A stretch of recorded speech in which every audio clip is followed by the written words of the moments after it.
Tara, samahan mo kung paano gumawa ng ginger shot. So kung curious ka, tapusin mo tong video na to. Dati araw-araw akong order ng pagkain online, pero this year I promised myself na saseryosohin ko na yung health ko. Hey guys! So welcome back to my channel. Make sure you follow, subscribe, and hit the notification bell kung gusto mo ng mga gantong video. So lately, I've been trying to be more intentional with my health. From ordering food online almost every day, ngayon I'm trying to switch to simple homemade habits na talagang makakatulong sa body ko.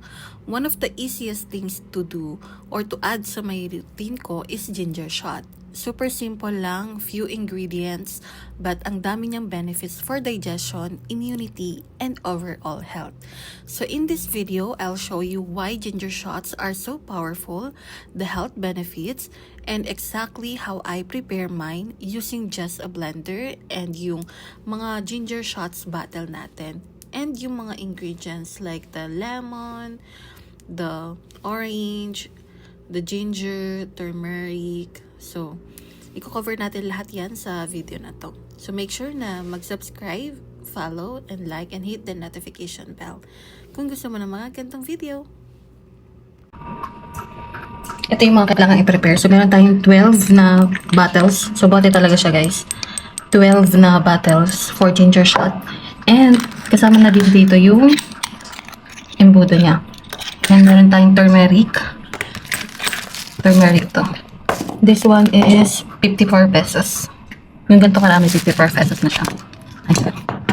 And, then, meron tayong orange. This one is 138 pesos. Dalawa siya.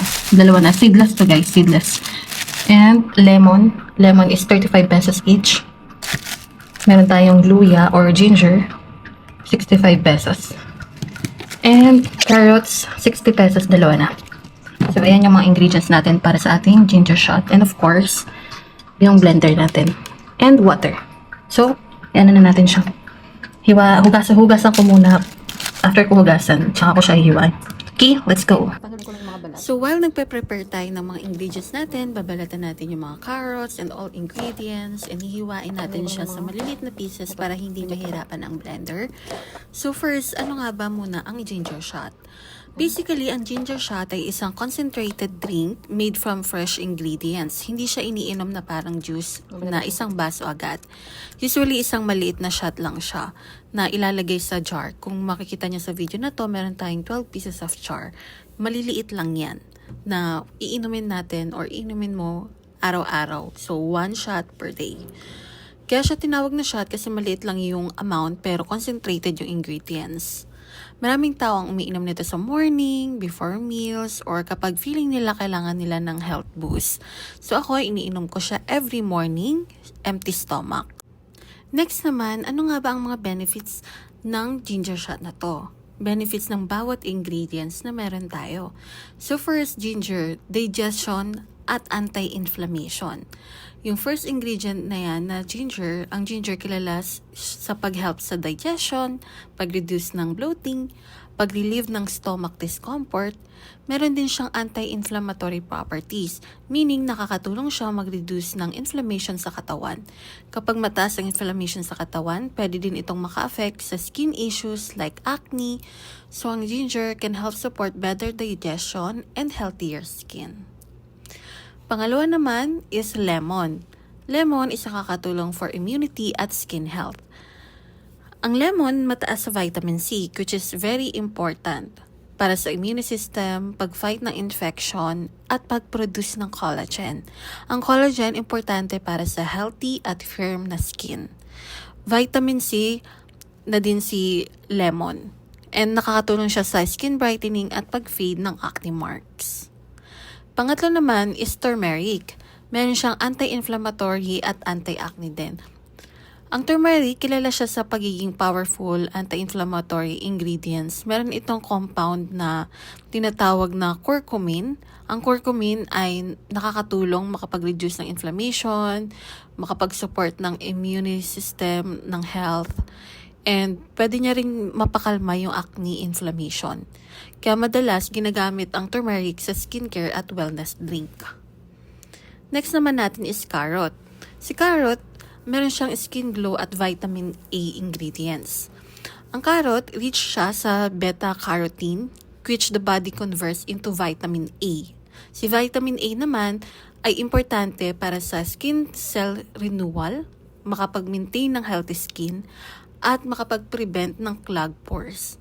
Actually, maraming acne treatments ngayon ay derived from vitamin A. Kaya carrot is really good for skin health and skin glow. Next naman natin is orange. Si orange ay may antioxidants at vitamin C. Ang orange nagbibigay ng vitamin C, antioxidant, natural sweetness. Kasi syempre, yung ibang mga ingredients natin ay mapapait like yung ginger. So, nakakatulong din to si orange para kayanin natin yung drink na to para magkaroon siya ng sweetness. So, yun yung mga benefits ng ingredients na meron tayo kay ginger shot.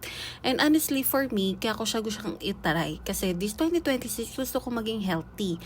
And marami ako nakita online na ang ganda ng result niya sa balat nila. Na previously, meron silang acne, pero kuminis yung balat nila. Currently, wala naman akong acne. Wala naman akong issue sa acne. Pero gusto ko lang talaga yung glow na mabibigay nito and yung health benefits niya. Since nasa early 20s na tayo and gusto ko rin i-take care yung health ko. And this one is makakatulong siya sa overall health benefit ng katawan ko. So, how to drink it? Usually, iniinom siya ng 1 shot per day, preferably sa morning. Since strong yung lasa niya, konti lang yung kailangan mo.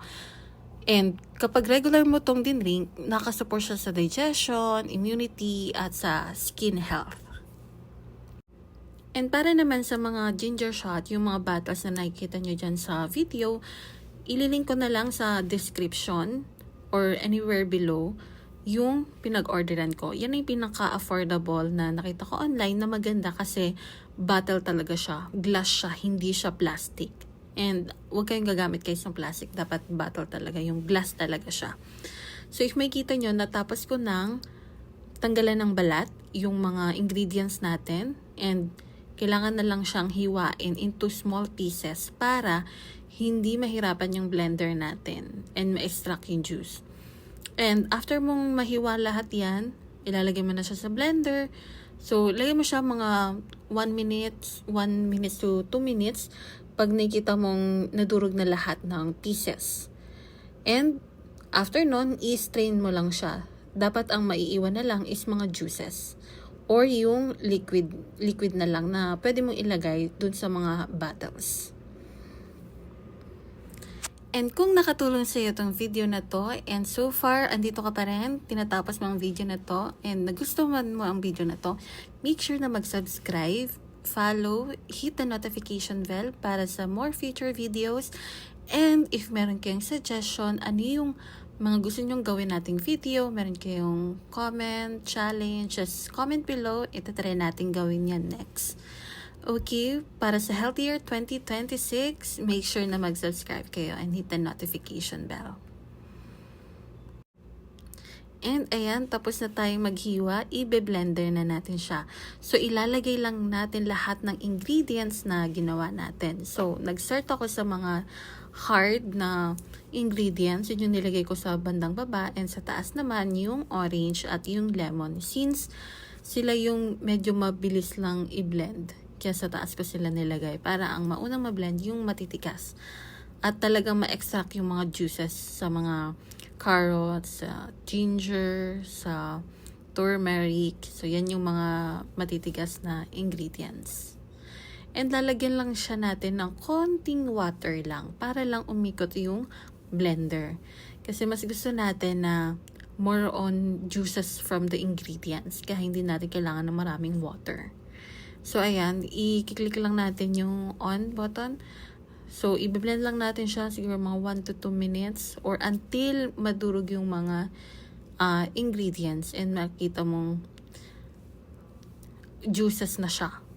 After nun, i-strain lang natin para matanggal yung mga particles. Siyempre, meron pa rin yung mga particles para matanggal yun. And ang maiwan na lang is yung liquid na lang mismo. And yung liquid, yun yung lalagay na natin sa ginger shot.